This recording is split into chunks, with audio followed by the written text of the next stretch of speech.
Hello, boys and girls, and welcome to your religion lesson for today, Monday, the 1st of February. Now, so today is a very special day in the Catholic school's calendar because today is St. Brigid's Day, the 1st of February. I'm not sure if you remember this from last year, but every year on this day, particularly in schools in Kildare, St. Brigid is remembered and celebrated.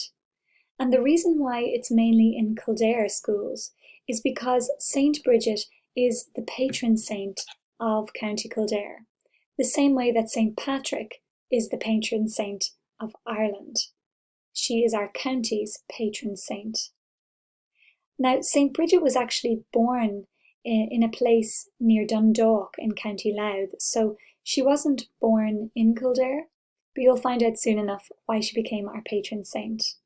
So she lived during the time of St. Patrick, and she learned all about God and God's love for us from St. Patrick, and she was really inspired by St. Patrick to work for God.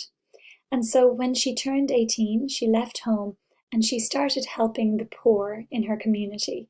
So the people that really had nothing, she was so kind and good to them. And after that, she really wanted to build a convent and a church. So a building where people could come together to pray, but also women from all over the place could come together and learn how to spread the news of God's love to others. And it was a place where she was hoping to encourage other people to help the poor and those who were less fortunate in the community. And it actually turns out that Brigid founded many convents all over Ireland, but her most famous one was in County Kildare, and it is said that the convent was built near an oak tree where the town of Kildare now stands.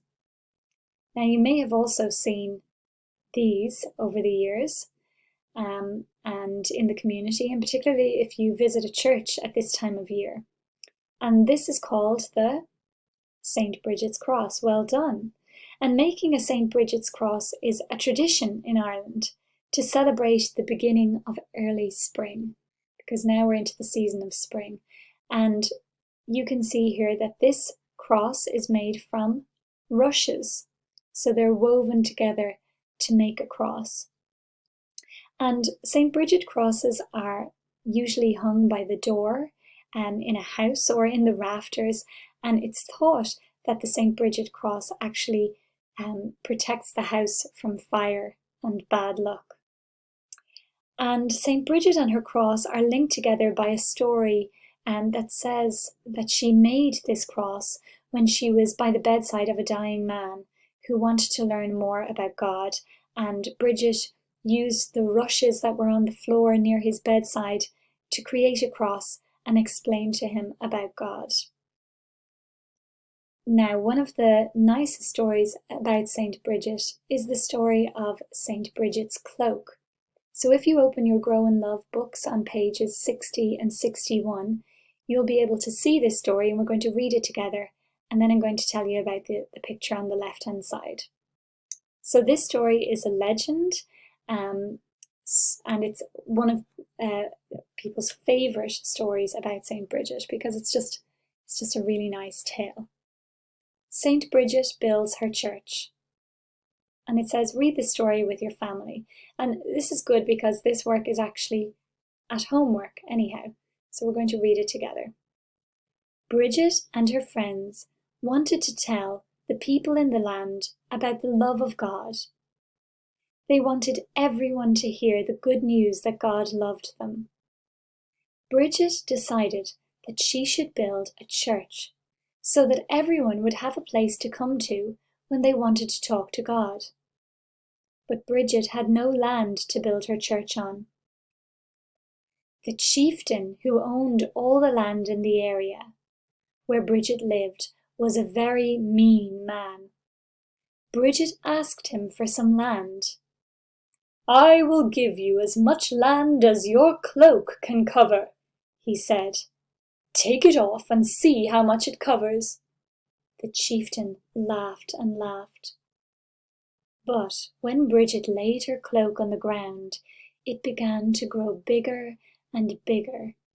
It spread out wider and wider, further and further, until Brigid had enough land now to build her church. So that was a nice story. And it shows us that the mean chieftain who thought that if she just put down her cloak that she was wearing at the time, if she put it down in the ground, he thought it would only cover a tiny little fraction of the land. But little did he know that Brigid was a special type of person. So the legend says that her cloak grew and grew and spread over across the hills and valleys, over across the land, and she ended up having enough to build her church. So I'm sure she was delighted, but the chieftain wasn't. So what you can do now is on page 60, in your neatest colouring, I'd like you to colour in the St. Brigid's cloak. And you can colour all of these squares as many different colours as you want. The more vibrant, the better. Don't forget to colour the sun and the sky and the tree, the clouds and the grass in your neatest colouring. Okay, happy St. Brigid's Day.